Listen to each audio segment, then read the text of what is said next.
السلام علیکم ورحمۃ اللہ وبرکاتہ۔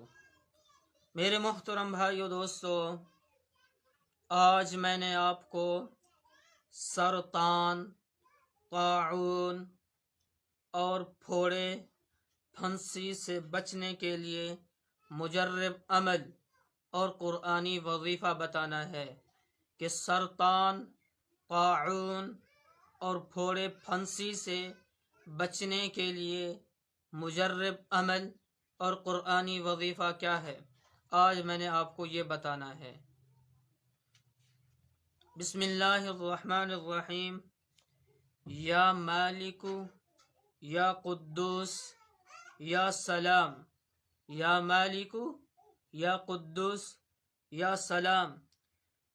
ہر شخص کو چاہیے، ہر شخص کو کہ سرطان یا طاعون یا پھوڑے پھنسی کی بیماری سے بچنے کے لیے اس دعا کو صبح و شام 11 مرتبہ پڑھے۔ کتنا؟ صبح و شام 11 مرتبہ پڑھے۔ انشاءاللہ اللہ کے حکم سے اللہ تعالیٰ اس کو سرطان، طاعون اور پھوڑے پھنسی کی بیماری سے محفوظ فرمائے گا، محفوظ فرمائے گا۔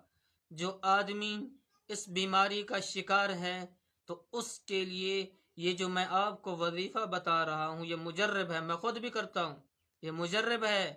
تو سرطان، طاعون، پھوڑے پھنسی، یہ چھوٹے چھوٹے پھوڑے جو ہوتے ہیں تو ان سے بھی اللہ پاک حفاظت فرمائیں گے۔ یہ پھوڑے پھنسی بھی اگر ہوں گے تو ختم ہو جائیں گے، ورنہ نہیں ہوں گے۔